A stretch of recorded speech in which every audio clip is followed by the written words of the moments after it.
उद्देश्य क्रेन के ओवरटर्निंग और क्रेन के फेल होने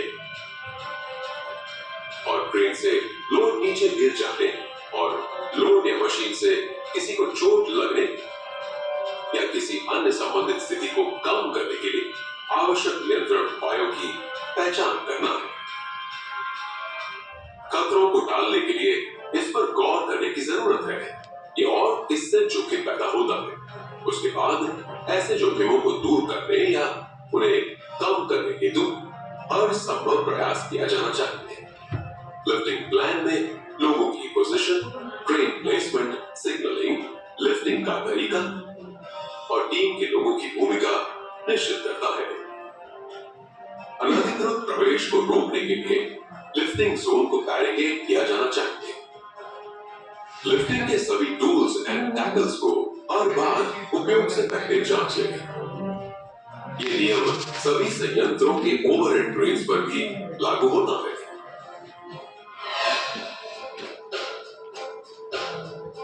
नियम 7, ऊंचाई पर चढ़ते, उतरते या काम करते समय स्वयं को गिरने से बचाएं। किसी भी स्थिति में जमीन से 6 फुट से अधिक की ऊंचाई पर काम करते समय गिरने से बचाने वाले उपकरण या व्यक्तिगत सुरक्षा व्यवस्था आवश्यक है। ऊंचाई से गिरना या फ्लोर ओपनिंग में गिरना ऑक्यूपेशनल डेथ का सबसे सामान्य कारणों में से कुछ है। गिरने से बचाने वाले उपकरण fall arrester system, clone hall cover and barricades का कार्य क्षेत्र के चारों ओर अवश्य प्रयोग किया जाना चाहिए ताकि लोगों एवं मटेरियल को ऊंची जगह से गिरने से बचाया जा सके। ये बात छतों के स्काई लाइट्स पर भी लागू होती है। जब कोई व्यक्ति छत पर काम कर रहा हो तो सुनिश्चित करें कि पूरे शरीर का safety harness fall restrain system के जरिए लगा हुआ हो। छत पर कार्य करते समय fall restrain system, crawling board आदि का उपयोग सुनिश्चित करें। फुल बॉडी सेफ्टी हार्नेस का उपयोग करते समय सुनिश्चित करें कि यदि व्यक्ति 6 मीटर से अधिक ऊंचाई पर काम करता है, शॉक अब्सॉर्बर या रिट्रैक्टेबल फॉल अरेस्टर युक्त फुल बॉडी हार्नेस का उपयोग करें। 3 फीट फॉल क्लियरेंस उपयोग किए जाने से पहले सभी फॉल प्रोटेक्शन उपकरणों की जांच कर लें। फॉल अरेस्टर सिस्टम की आवश्यकता पड़ने पर सभी कार्य गतिविधियों के लिए जॉब सेफ्टी एनालिसिस या JSA कर लें। सीढ़ी पर चढ़ते और उतरते समय फॉल अरेस्टर प्रणाली का उपयोग करें।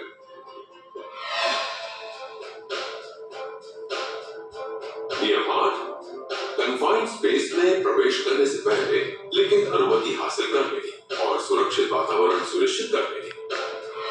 प्रत्येक वर्क कन्फाइंड स्पेस में कई लोग मर जाते हैं या गंभीर रूप से घायल होते हैं। काम करने वालों के साथ बचावकर्ता भी मर सकते हैं यदि वे प्रशिक्षित नहीं हैं। कन्फाइंड स्पेस आम जगह पर काम करने के लिए डिजाइन नहीं हुआ है और इसलिए इसमें ऐसे प्रतिबंध हैं जो प्रवेश करते समय, अंदर काम करते और बाहर निकलते समय कर्मचारियों की गतिविधियों में बाधा डालते हैं। कन्फाइंड स्पेस प्रतिबंधित जगह है और ये कर्मचारियों के लिए निरंतर रहकर काम करने की दृष्टि से डिजाइन नहीं हुआ होता है तथा यहाँ दम घुटने, रसायनों या उनके जहरीले पदार्थों या ज्वलनशील धुएं का खतरा होता है। याद रखें कि वर्क परमिट के बिना कभी भी कन्फाइंड स्पेस में प्रवेश न करें। वर्क परमिट से ये सुनिश्चित होता है कि सुरक्षित प्रवेश सुनिश्चित करने के लिए सभी सावधानियां जैसे ऑक्सीजन की जांच, जहरीले रासायनिक धुएं का ना होना, ज्वलनशील धुएं का ना होना।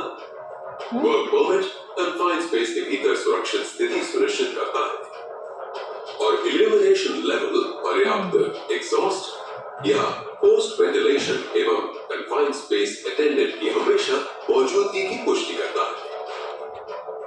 कुछ चीजें जिन्हें याद रखने की जरूरत है वे हैं सभी कन्फाइंड स्पेस को साइनेज और विशिष्ट संख्या द्वारा पहचाना जाना चाहिए।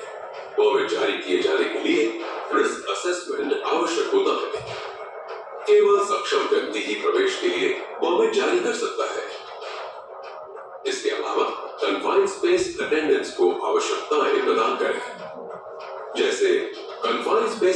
व्यक्ति की निगरानी की गतिविधि। कन्फाइंड स्पेस में लोगों के प्रवेश और निकास का रिकॉर्ड।